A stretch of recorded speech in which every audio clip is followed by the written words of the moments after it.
Assalamu alaikum. Welcome to lecture number 6 of Calculus and Analytical Geometry. आज के lecture में जो हमारा टॉपिक है बेसिकली हम एक इंट्रोडक्शन देखेंगे किसका फंक्शंस का। ठीक हो गया। So what is a function? Calculus में हम जो फंक्शन है, ठीक है, वो बेसिकली अगर सिंपल उसको हम देखें क्या है तो वो ये है कि function is simply a rule that connects one value to another. Basically function जो है वो एक रूल है, ठीक है, जिसके थ्रू हम एक वैल्यू को दूसरी वैल्यू के साथ कनेक्ट कर सकते हैं। ठीक है। जैसे फर्ज कर लें, आप एक रूल है, ठीक है, उसमें आपने कुछ इनपुट डाला है तो वो आपको एग्जैक्टली उसका एक ही आउटपुट देगा। ठीक है। लाइक इनपुट एक्स आपने डाला तो आपको सिर्फ उसका एक ही आउटपुट मिलेगा, वो होगा वाई। इसकी आप मिसाल एक वेंडिंग मशीन की तरह है। ठीक है। जैसे फ़र्ज़ कर लें आपने कोई एक बटन प्रेस किया तो आपको कोई स्नैक उससे मिलेगा। ठीक है। और एक ही बटन से एक ही स्नैक मिलेगा, ऐसा नहीं होगा कि दो मुख्तलिफ स्नैक आपको मिलेंगे। अगर दो मुख्तलिफ स्नैक मिलेंगे तो वो फंक्शन नहीं है। सिंपली बात वो है कि फंक्शन ये है कि एक ही इनपुट की एक ही वैल्यू आपको मिलेगी। ठीक हो गया। ये छोटा सा एक तारुफ था फंक्शन का। अब हम इसके नोटेशंस देख लेते हैं, नोटेशंस फॉर फंक्शंस। तो where did the notation come from? तो नोटेशन कहाँ से आए? 1700 का दौर था। एक स्विस मैथमेटिशियन ऑयलर, ठीक है, इन्होंने हमें ये फंक्शन जो है इसके नोटेशन इंट्रोड्यूस करवाए। और इसके नोटेशन ये है, इसको हम रीड ऐसे कर सकते हैं कि y equals F of x. ठीक हो गया। y equal F of x. इसका मतलब ये है कि y जो है सिंपली वो किस पे डिपेंड करेगा? x पे डिपेंड करेगा। और f जो है वो सिर्फ एक लेबल है, रोल है। ठीक है। इसका f को आपको सिर्फ ये बता, f की यहाँ पे जो मौजूदगी है वो आपको ये बताएगी कि ये अब एक फंक्शन है। ठीक है। और ना ही ये कोई नंबर होगा और ना ही आप इसको ना ही ये कोई f जो है वो x के साथ कोई मल्टीप्लाई कुछ भी नहीं हो रहा। ये सिंपली आपको दिखा रहा है कि ये y जो है, ठीक है, ये इसका फंक्शन जो है वो x ये है। ठीक हो गया। अब ये जो वेरिएबल्स हैं, ठीक है, ये दो किस्म के हमारे पास होते हैं। एक होता है इंडिपेंडेंट वेरिएबल और एक होते हैं डिपेंडेंट वेरिएबल। तो जो वेरिएबल इनसाइड द ब्रैकेट होगा, ठीक है, जैसे यहाँ पे आप देख रहे हो कि x जो है वो यानी कि यहाँ पे f ऑफ x के अंदर था, इस वेरिएबल को हम कहते हैं इंडिपेंडेंट वेरिएबल, कि ये किसी भी वेरिएबल पे डिपेंड नहीं करता। और जो लेफ्ट साइड पे आपने y को देखा था, ठीक है, उसको हम कहते हैं ये क्या है? ये डिपेंडेंट वेरिएबल है कि y की जो वैल्यू है वो x पे डिपेंड करती रहेगी। सही हो गया। और इसलिए हम इसको इस तरीके से रीड करते हैं, y is equal to f of x. इसका मतलब ये है कि y जो है वो x पे डिपेंड करता है। रीडिंग उसकी कुछ इंपॉर्टेंट पॉइंट है, आप ये भी रीडिंग्स देख लें कि अगर ये सिंबल आप देखेंगे इसको आप ऐसे रीड करेंगे कि f of x not F times x. इसका मतलब ये है कि ये एफ ऑफ एक्स है, फंक्शन ऑफ एक्स है, ना कि एफ जो है वो एक्स के साथ मल्टीप्लाई हो रहा है। एफ ना ही कोई नंबर है, ये बस एक नेम टैग है कि जिससे हमें ये पता चलेगा कि हाँ भाई ये फंक्शन यहाँ पे आया हुआ है। ठीक है। Functions are useful because they tell us clearly, ठीक है, ये हमें क्लियरली बताते हैं फंक्शन के कौन सा इनपुट कौन सा आउटपुट प्रोड्यूस करेगा। कुछ एग्जांपल आप इसकी देख लें। ठीक हो गया। जैसे एक एग्जांपल हमारे पास ये आई हुई है कि y is equal to f of x, ये हमारे पास एक फंक्शन है। और यहाँ पे जो रूल है, ठीक है, वो ये है कि एफ ऑफ एक्स जो है वो एक्स स्क्वायर है। ठीक है। यानी कि एक्स स्क्वायर आपके पास एक इनपुट होगा तो वो एक आउटपुट y आपके पास जनरेट करेगा। जैसे फर्ज कर लें अगर हम इसमें इस फंक्शन में 3 वैल्यू इनपुट देते हैं तो हमारा आउटपुट जो वो क्या आएगा? वो 9 आएगा। क्यों? क्योंकि हमारे पास जो फंक्शन ऑफ x जो है वो हमने कहा है कि वो क्या है? एक्स स्क्वायर है। और 3 का स्क्वायर क्या आता है? 9। तो ये हमारा एक इन आउटपुट आ गया किसका? 3 का। अब ये दूसरा हमारे पास इनपुट है -2, तो इसका हम स्क्वायर लेंगे तो वो हमारे पास +4 आया। ठीक हो गया। तो यहाँ से भी आप देख रहे हो कि हर एक इनपुट का एक ही आउटपुट यहाँ पे जनरेट होता रहेगा। ठीक हो गया। उसी तरीके से मतलब कि f जो है वो f ऑफ 3 हमारे पास 9 है, मतलब कि f(3) जो है उसकी वैल्यू जो y है वो क्या आएगी 9, और f(-2) जो है उसकी वैल्यू y जो है वो क्या आएगी 4। ठीक हो गया। आप इसके अलावा सिर्फ x और y तक ही ये वैल्यू महदूद नहीं रहती, आप कोई और भी वेरिएबल यूज़ कर सकते हो। ठीक हो गया। अ, जैसे अब f जो है, ठीक है, इसकी जगह आप g भी यूज़ कर सकते हो। ठीक हो गया। y की जगह आप s भी यूज़ कर सकते हो, x की जगह आप t भी यूज़ कर सकते हो। ठीक हो गया। जैसे एक एग्जांपल आपके पास ये है कि s is equal to f of t। ठीक है, इसका मतलब ये है कि s is a function of t। ठीक हो गया। और इस तरीके से आप ये भी देख सकते हो। ठीक हो गया। वेरिएबल्स लेटर्स जो है वो आप चेंज कर सकते हो, लेकिन मेन जो यहाँ पे काम हो रहा है, जो असूल है, ठीक है, जो कनेक्शन है फंक्शन का एक वैल्यू का दूसरे के साथ कनेक्ट जो हो रहा है वो आपने मतलब कि यहाँ पे फोकस करने हैं। वेरिएबल्स जो भी होंगे आपको उसकी टेंशन नहीं ले लेनी। मेन काम जो बेसिक इसका जो लॉजिक है उसको आपने यू नो मतलब कि कॉन्सेप्ट जो उसका क्लियर कर लेना है। अब डिफरेंट फंक्शन के साथ हमारे एग्जांपल आई हुई है। फर्स्ट के लिए हमने एक फंक्शन डिफाइन किया है फाई ऑफ एक्स। ठीक है, और फाई ऑफ एक्स जो है वो किसके इक्वल होगा 1 डिवाइड बाय एक्स माइनस 1। तो ये हमारे पास एक फंक्शन आया हुआ है। अब हम इसमें कुछ वैल्यूज ट्राई करेंगे। जैसे अगर हम 5 इनपुट दें तो 5 जो है 1 डिवाइड बाय एक्स जो है -1 की जगह हम यहाँ पे 5 पुट करेंगे। 5 - 1 क्या होगा 4, 1 डिवाइड बाय 4। ये हमारे पास एक रिजल्ट आ गया। उसी तरीके से अगर हम 1 जो है उसकी वैल्यू इनपुट करें तो वो क्या आएगा 1 डिवाइड बाय 1 - 1 क्या आया 0, और 1 divide by 0 is not possible. आपने रैशनल्स नंबर वाले जो लेक्चर है उसमें देख लिया था।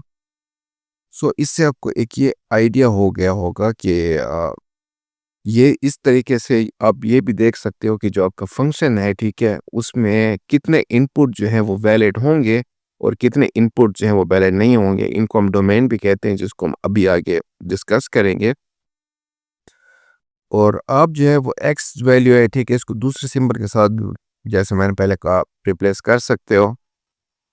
ठीक हो गया। Functions work with any symbol not just x. ये सिर्फ एक्स के साथ ही महदूद नहीं है, आप एक्स की जगह डी भी यूज़ कर सकते हो, t-1 भी। मेन लॉजिक आपको पता है, एक ये इनपुट होगा और ये एक इनपुट आपको एक आउटपुट जो है वो प्रोवाइड करेगा। यही बात है, इसकी सिंपल है। ठीक हो गया। तो आप ये एक्सप्रेशंस जो है इनको देख लीजिएगा। अब सेम फंक्शन डिफरेंट सिंबल, वही बात है, ठीक है, कि फर्स्ट कर ले यहाँ पे अब आपके सामने दो फंक्शन आए हुए हैं, लेकिन दोनों ने एक ही सिस्टम आपको दिखाया हुआ है। ठीक है, जो जी(c) जो है उसका क्या होगा, वो इनपुट जो है वो मतलब किसके इक्वल है c² के। उस तरह g(x) जो है वो भी किसके इक्वल है x²। तो सॉरी c² - 4c और x² - 4x। तो इसमें इन दोनों में अब जो भी इनपुट डाले दोनों एक ही आपको रिजल्ट जनरेट करेंगे। इसलिए हम इनको कहते हैं ये दोनों एक ही फंक्शन है, क्योंकि इनका जो स्ट्रक्चर फार्मूला है वो एक जैसा है। ठीक है, सिर्फ डिफरेंसेस में यह है कि इनकी वेरिएबल चेंज है, बाकी जो स्ट्रक्चर फार्मूला जो है वो एक ही दोनों में लग रहा है। ठीक है, ये भी c² है, ये भी x² है, और ये भी -1 है किसके साथ 4c के साथ और 4x के साथ। तो एक ही आउटपुट जो है दोनों जनरेट करेंगे। समरी हम फेमस स्टाइल में देख लेते हैं। अभी तक जो हमने पढ़ा वो ये है कि ऑयलर ने हमें ये फंक्शन इंट्रोड्यूस कराया था, ठीक है, y is equal to f of x, और जो ब्रैकेट के अंदर जो वेरिएबल होगा उसको हम कहते हैं वो क्या है इंडिपेंडेंट वेरिएबल, और जो लेफ्ट साइड पे होगा यानी कि ये इसको हम कहते हैं क्या, ये डिपेंडेंट वेरिएबल है किस पे, इंडिपेंडेंट वेरिएबल पर। और ये जो है इसको हम ऐसे रीड करते हैं एफ ऑफ एक्स, ना कि एफ टाइम्स एक्स, के एफ एक्स के साथ मल्टीप्लाई नहीं हो रहा, बल्कि वो एक लेबल लगा हुआ है कि ये क्या है, ये फंक्शन ऑफ एक्स है, और f is just label for the root not a number. ठीक हो गया। और वेरिएबल जो है वो आप चेंज कर सकते हो, लेकिन मेन चीज़ जो है वो क्या है, वो होगा फार्मूला जो कि आपके फंक्शन को डिफाइन करता है। तो अब हम बात कर लेते हैं डोमेन ऑफ ए फंक्शन की, कि फंक्शन की डोमेन या उसकी हद कितनी होगी। तो इसकी डेफिनेशन ये है कि डोमेन जो है वो basically set of all inputs of x values होगा। ठीक है, कि डोमेन जो है वो सारी इनपुट जो है हमारी एक्स वैल्यूज़ की, उस सब का ये सेट होगा, कलेक्शन होगा, जो आपके मतलब कि जिन वैल्यूज़ को आप क्या होंगे, अलाउड होंगे उस फंक्शन को यूज़ करने के लिए, ठीक है।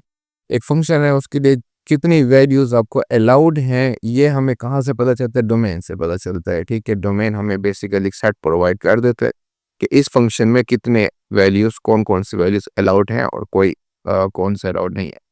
क्योंकि हर नंबर जो है वो हमेशा काम नहीं करता इसमें, ठीक है। कुछ कभी-कभी ऐसा फंक्शन आपके पास होगा कि कुछ वैल्यूज़ उसमें क्या होंगी, फोरबिडन होगी। जैसे कि कुछ आपके पास ऐसा फंक्शन हो आ जाए, ठीक है, जिसमें आप क्या है, ज़ीरो के साथ उसको डिवाइड नहीं कर सकते, यू नो नंबर रूल्स जो आपने हमने पढ़े थे पहले।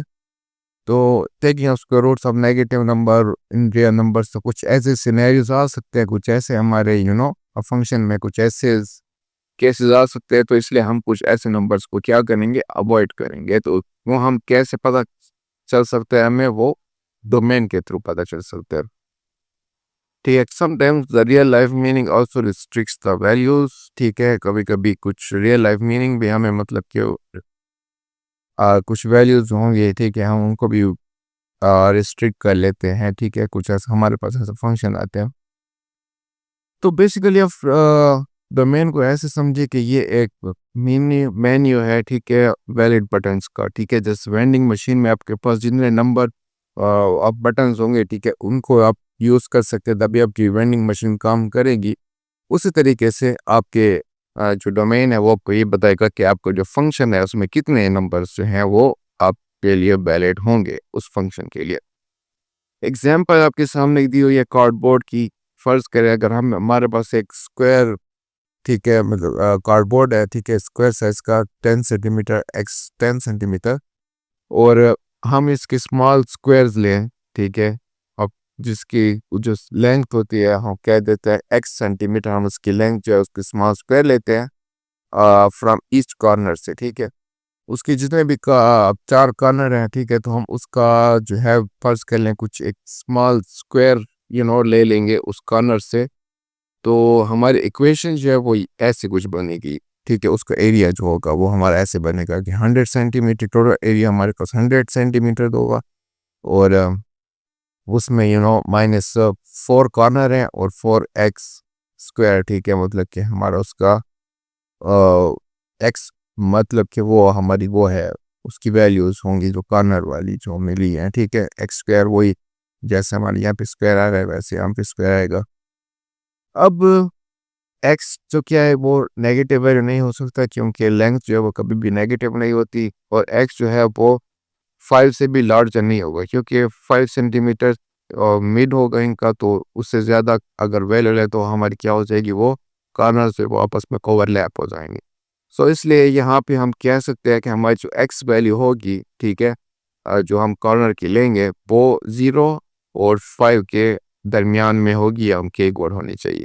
तो हमारे यहाँ पे जो डोमेन है हम कह सकते हैं कि वो 0 और 5 के इंटरवल के अंदर क्लोज्ड है, मतलब कि 0 और 5 भी वैल्यूज इंक्लूडेड है, लेकिन इससे ज़्यादा एक्सीड नहीं करेगी, ठीक हो गया। ये एक तरीके से आपको डोमेन पता चलती है कार्डबोर्ड की। उसी तरीके से आप फंक्शन जो है हमारी उसकी दो किस्म की डोमेन होती है। एक होगी नेचुरल डोमेन, ठीक है। नेचुरल डोमेन का मतलब ये है कि ये डोमेन है हम फार्मूला के थ्रू ही खुद पता कर सकते हैं, ठीक है। कि आप एक फंक्शन को देखोगे और आप खुद ही पूछ लोगे कि कौन सी एक्स वैल्यूज़ है जो यहाँ पे सेंस बना रही है और कौन सी वैल्यूज़ नहीं बनाएंगे। जैसे एक्स जो है, ठीक है, उसका फार्मूला जो है वो अगर आप ऐसा फार्मूला हो कि डिवीज़न वाला हो, और आपको पता है कि ज़ीरो के साथ अगर आप वो डिवीज़न करोगे तो सेंस नहीं बनता, तो आप खुद ही ज़ीरो की वैल्यू जो है उसको एक्सक्लूड कर लोगे। जैसे ये हमारे पास एक एग्जांपल आई हुई है, h of x is equal to 1 divide by x minus 1 multiply x minus 3। अब यहाँ पे हम देख रहे हैं कि x की वैल्यू अगर हम 1 लें या 3 लें तो क्या होगा रिजल्ट में, अगर 1 माइनस 1 0, 0 मल्टीप्लाई एक्स माइनस 3 क्या होगा, 0, और 0 डिविजिबल अनडिफाइन होगी। वैसे ही अगर हम 3 ले लें, 3 माइनस 3 0, और उसको इसके साथ मल्टीप्लाई करें तो जवाब 0 आएगा। तो यहाँ पे हम देख रहे हैं कि इसमें अगर हम x की वैल्यू 1 या 3 लें तो हमारे पास डिनोमिनेटर जो है 0 आएगा, तो ये हमारा सेंस नहीं बनेगा, अनडिफाइंड रिजल्ट आएगा। इसलिए हम इसको खुद ही एक्सक्लूड कर लेंगे और हमारा जो डोमेन का सेट होगा वो कुछ इस तरीके का इंटरवल बनेगा, ठीक है, कि माइनस नेगेटिव माइनस इंफिनिटी और 1 और यूनियन सेट ऑफ 1 3 और यूनियन सेट ऑफ 3 और इंफिनिटी। अब यहाँ पे ये हमारा ओपन सेट है, इसका मतलब ये कि हमने यहाँ पे इन किन नंबर को एक्सक्लूड कर लिया है, 1 को और ये नेगेटिव इंफिनिटी को, 1 3 को और 3 इंफिनिटी को। So I think you got an idea कि नेचुरली आप खुद ही मतलब कि मालूम कर सकते हो, ठीक है, डोमेन के उस फंक्शन की क्या होगी सेट में। और एक दूसरा हमारे पास आता है रिस्ट्रिक्टेड डोमेन, ठीक है। तो रिस्ट्रिक्टेड में ये होगा कि कभी कभी आपका अलजेब्रा जो है वो आपके पास जो इक्वेशन होगी आप उसको सिंप्लीफाई कर लोगे, फैक्टराइजेशन उसमें कर लोगे, तो आपकी जो इक्वेशन है वो थोड़ी सिंपल हो जाएगी। लेकिन ये क्या कर लेगी, ये डोमेन को भी बिल्कुल चेंज कर लेगी। तो अगर हम मतलब कि इसमें केयरफुल ना हुए, ठीक है, अगर हमने इसमें केयरफुली इस डोमेन का हमने ना देखा तो हम मिस्टेक कर सकते हैं। एग्जाम्पल देख लें आप, जैसे हमारे पास एक ये एग्जाम्पल है कि h f x is equal to x square minus 4 divide by x minus 2। अब ये हमारे पास एक फंक्शन आया हुआ है, हमने यहाँ पे इसका क्या किया, फैक्टराइजेशन किया है। तो फैक्टराइजेशन के बाद क्या हुआ कि h f x is equal to x minus 2 x plus 2 divide by x minus 2। तो अब एक्स माइनस 2 और एक्स माइनस 2 ये क्या हुए, आपस में कैंसिल कर लेंगे, तो हमारे पास जो इक्वेशन होगी वो कुछ इस तरीके की होगी, h f x is equal to x plus 2। लेकिन यहाँ पे रुके, अब ओरिजिनली तो हम ये देख रहे हैं कि अगर हम 2 जो हमारा ये है, ठीक है, अगर हम x की वजह 2 ले तो हमारे डिनोमिनेटर जो है वो 0 हो रहा है, 2 माइनस 2 0 और division bye 0 is not possible, हमारा रिजल्ट अनडिफाइन आता है। लेकिन अब ये जो न्यू हमारे पास इक्वेशन है यहाँ पे, तो 2 को अगर हम यहाँ पे ले तो हमारा रिजल्ट फिर भी ठीक हो रहा है। तो हत्ता कि सिंप्लीफाई वर्जन में तो एक्स की सारी जो एक्स की जो है वो डोमेन जो है वो सारी वैल्यूज हम कह सकते हैं कि ठीक है, ये जो सिंप्लीफाई वर्जन है। लेकिन ओरिजिनल डोमेन में तो एक्स को हमने एक्सक्लूड ही करना था ना। तो अब हम इसको इस तरह के नहीं कहेंगे कि सिंप्लीफाई करने के बाद कि हाँ भाई सारे इसमें वैल्यूज जो है वो एलिजिबल है, नहीं। हम करेक्ट वे में ये कहेंगे कि h f x is equal to x plus 2, लेकिन एक्स जो है वो 2 के इक्वल नहीं होने चाहिए। मतलब ये है कि हम हमेशा जो ओरिजिनल हमारा फंक्शन जो था उसकी जो डोमेन में ये जो एक्स की जो 2 जो वैल्यू है वो वैलिड नहीं थी, तो सिंप्लीफाई वर्जन के बाद भी हम उसी वैल्यू को मद्देनज़र रखेंगे, कीप इन माइंड रखेंगे कि हमने सिंप्लीफाई वर्जन में हत्ता कि वो पॉसिबल हो रही है, लेकिन ओरिजिनल डोमेन में पॉसिबल नहीं थी, तो हम इसको एक्सक्लूड कर लेंगे, ठीक है। हमने ये बातें भी गौर करनी होंगी डोमेन में, रिस्ट्रिक्टेड डोमेन में।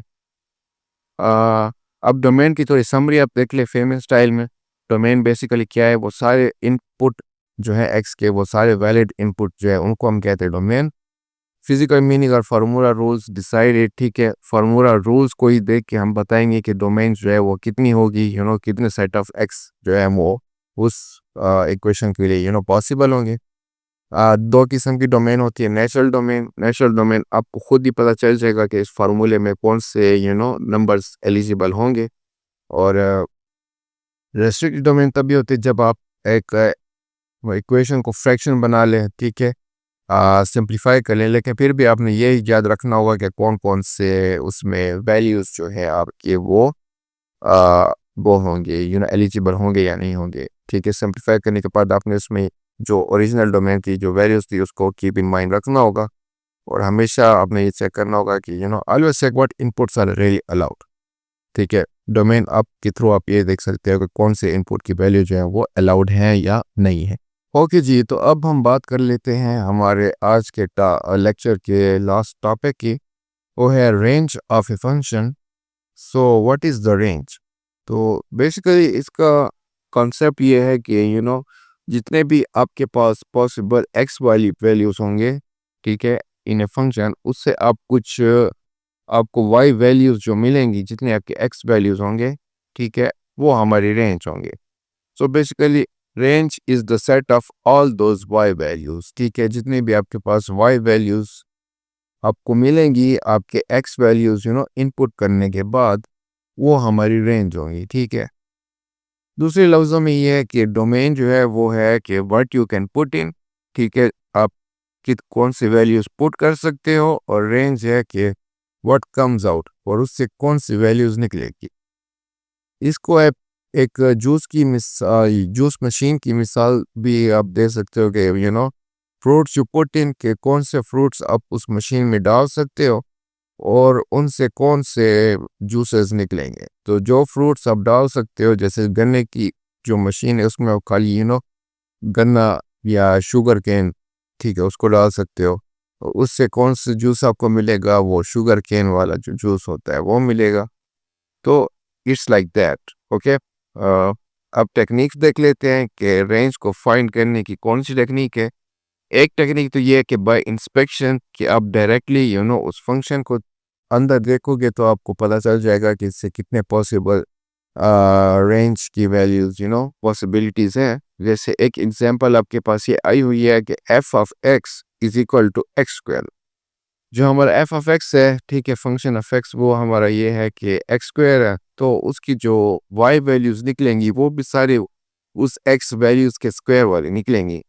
तो ये हमारे पास एक रेंज आएगी। अब यहाँ पे क्या पॉसिबिलिटीज हैं कि स्क्वायर जो है वो कभी भी नेगेटिव नहीं होता, और एक्स वैल्यूज जो है वो वेरी करती हैं ओवर और रियल नंबर्स, यानी कि आपके पास नेगेटिव नंबर इसमें नहीं होंगे, और रियल नंबर जो है वो ज़ीरो से ग्रेटर होते हैं या इक्वल होते हैं। सो इसकी रेंज आपके पास ये होगी, ज़ीरो इंक्लूडेड, और इंटरवल आपका इस तरीके का बनेगा। उसी तरीके से दूसरी एग्जांपल ये है कि फ़र्ज़ कर लें एक आपके पास ये है G of x is equal to square root of x minus two, x minus one plus two अलहदा है। सो वाई भी इसका ये होगा कि पहले आप स्क्वायर रूट ले लेंगे इसका एक्स माइनस वन का, और फिर उसको प्लस टू के साथ ऐड कर लेंगे। तो इसमें अब आपकी डोमेन क्या आ जाती है, ठीक है। डोमेन जो है वो आपकी ये होगी कि एक्स जो है वो ग्रेटर देन और इक्वल टू वन होना चाहिए। क्यों? क्योंकि एक्स की जो वैल्यू है, अब ये स्क्वायर रूट में है, तो स्क्वायर रूट या तो ज़ीरो होगा, ठीक है, या तो फिर पॉजिटिव होगा, कभी भी नेगेटिव स्क्वायर रूट नहीं होता। इसलिए उसके मुताबिक हमारी डोमेन यहाँ पे सेट हो गई है कि वो वन से ग्रेटर या इक्वल होनी चाहिए। अब y जो है उसकी वैल्यू जो है वो उसके मुताबिक क्या होगी हमारी, वो ग्रेटर देन और इक्वल टू टू होगी, ठीक है। आउटकम अब वही देखें ना, अगर हमारी इसमें वन जो हम ऐड कर लेंगे, जैसे कि यहाँ पे x के इनपुट बता रहा है कि x अगर वन होगा तो वन माइनस वन ज़ीरो होगा, और ज़ीरो का स्क्वायर रूट ज़ीरो, तो ज़ीरो प्लस टू, तो पहली जो पॉसिबल आउटकम जो है वो टू आएगी। अब टू से आगे ही हमारे फिर जितने भी वैल्यूज आती रहेंगी उसको हम इसमें इंक्लूड कर लेंगे, तो ये हमारी एक रेंज बनती है। ये आप एग्जाम्पल खुद भी देख लोगे तो आपको समझ आ जाएगी। एक और तरीका है, दूसरा तरीका भी, वो है बाय अलजेब्रा, ठीक है। अलजेब्रा लगाएंगे तो उसके थ्रू भी हम मालूम कर सकते हैं कि हमारी रेंज क्या आएंगी solving for x in terms of y. तो एक एग्जांपल हमारे पास ये दी हुई है कि y is equal to x plus one divide by x minus one. So अब इसकी डोमेन जो है वो क्या होगी, वो सभी रियल नंबर होंगी एक्सेप्ट वन के, क्योंकि वन माइनस वन ज़ीरो, और zero divisible is not possible. अब उसके मुताबिक हमारी रेंज कितनी होगी, तो हम x जो है पहले उसको सॉल्व कर लेंगे, ठीक है। तो ये सॉल्व इसका ये तरीका हुआ पड़ा है, मैं इतनी डिटेल में नहीं बताऊंगा, इक्वेशन आप ये खुद देख लीजिएगा। रिजल्ट हमारे पास ये आया, x is equal to y plus one divide by minus one. तो इससे आपको ये पता चलता है कि this formula works for all y except y is equal to one, ठीक है। जैसे हमारे पास ये x जो था ये भी सिवाय वन के काम करता है, उसी तरीके से y भी है, वो भी हमारी सारी रेंज होगी सिवाय वन के। So that's how you can find range algebra के थ्रू। रेंज की फिर ये इंटरवल भी आप देख सकते हो, ठीक है। पीस वाइज फंक्शंस एक और हमारे पास टेक्निक है, ठीक है। इसमें कभी कभी ये होगा कि फंक्शंस जो है वो हमारे पार्ट्स में डिफाइन होंगे। जैसे एक एग्जांपल हमारे पास एक टैक्सी फेयर की है, कि फ़र्ज़ करें एक हमारी कैब जो है, ठीक है, वो उसके राइड जो है वो $1.75 जो है वो कॉस्ट पड़ती है पर फर्स्ट माइल पे। और उसके आगे जो है जितना भी वो एक्स्ट्रा माइल कवर करेगी उस पे उसको चार्जेस कितने ऐड होते रहेंगे, वो $0.50, ठीक है, पर एक्स्ट्रा माइल पे। तो अब हमारे पास यहाँ पे दो फंक्शंस बन रहे हैं, एक फिक्स है और एक with the passage of time वो चेंज होता रहेगा। तो फंक्शन हमारा कुछ इस तरीके का इधर डिफाइन होगा कि f of x is equal to 1.75 होगा, फंक्शन ऑफ एक्स 1.75 होगा अगर एक्स की वैल्यू जो है जो हमारा डिस्टेंस है, ठीक है, वो 0 से ग्रेटर और इक्वल होगा या फिर 1 से लेस देन और इक्वल होगा। यानी कि 0 और 1 के दरमियान अगर हमारा एक्स जो है डिस्टेंस जो है वो होगा तो हमारी जो कास्ट होगी वो क्या होगी, वो 1.75 होगी। और अगर जो है वो एक्स की वैल्यू 1 ग्रेटर देन 1 होगी तो फिर हमारे फंक्शन की जो यू नो वैल्यू होगी वो ये हो जाएगी 1.75 प्लस फिर हम 0.50 और x-1 को ये ऐड करेंगे, जिसमें x अगर ग्रेटर देन 1 होगा तो फिर हम उसके मुताबिक इसको सॉल्व करेंगे। सो यहाँ पे हम ये देख रहे हैं कि फॉर राइट्स, ठीक है, अगर हमारी माइल जो वो कवर करती है वो लेस देन और इक्वल टू 1 होगी तो हमारी कॉस्ट फिक्स होगी, वो क्या होगी 1.75। और अगर हमारी राइट जो है वो ग्रेटर देन 1 माइल कवर करती है तो कॉस्ट हमारी फिर आहिस्ता आहिस्ता इंक्रीज होती जाएगी। So there is a limit, एक स्टार्टिंग पॉइंट हमारे पास है और फिर एक हम दूसरा पॉइंट हमारे पास ये है जो कि with the passage of time increase होता रहेगा, वेरी वेरी करता जाएगा, चेंज होता जाएगा।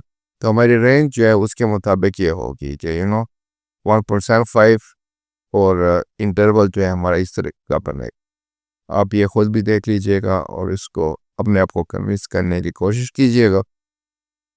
Reversing roles of x and y, आप इन के जो रोल है उनको भी रिवर्स कर सकते हो। यूजुअली जो है हम अपने इक्वेशन जो है नोटेशन में एक्स को इंडिपेंडेंट कंसीडर करते हैं और वाई को इंडिपेंडेंट और डिपेंडेंट, सॉरी।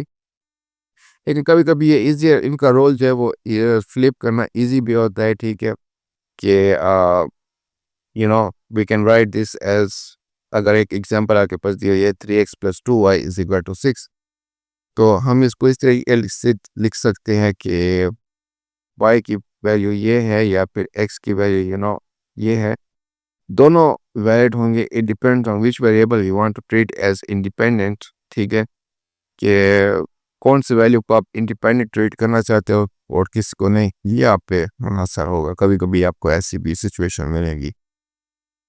बहरहाल आप इसको रीड कर लीजिएगा और एक समरी में बता देता हूँ इसकी भी पेमेंट टेक्निक की, और वो ये है कि रेंज जो है वो सारे पॉसिबल आउटपुट्स होंगे वाई वैल्यू के, ठीक है। आप इसको इस तरीके से मालूम कर सकते हो कि डायरेक्टली उस इक्वेशन को देखो या फिर आप अलजेब्रिकली एक्स टर्म्स जो है उनको सॉल्व करो ऑफ वाई, ठीक होगी। जैसे मैंने आपको एग्जांपल दिखाई थी, आप उनको देख लीजिएगा। हमारे पास कुछ पीस वाइज फंक्शन भी होते हैं जो कि स्टेप लाइक रेंज होती है, ठीक है, जिनकी जो रेंज होती है वो स्टेप बाय स्टेप चेंज होती रहती है, जैसे कि हमारी टैक्सी फेयर वाला एग्जांपल थी। और कभी कभी ये आसान होता है कि हम जो है वो एक्स और वाई जो है, ठीक है, इनकी जो प्रॉब्लम कुछ होंगी हमारे पास, तो इनकी डिपेंडिंग जो है, ठीक है, उनको हम कैसे, अगर कभी ऐसा सिनेरियो होगा, कोई क्वेश्चन ऐसा होगा कि अगर हम रोल को फ्लिप कर ले तो हमारे लिए उनको सॉल्व करना थोड़ा आसान हो जाएगा। तो ये आप आगे देख लोगे। So that's it for today's topic.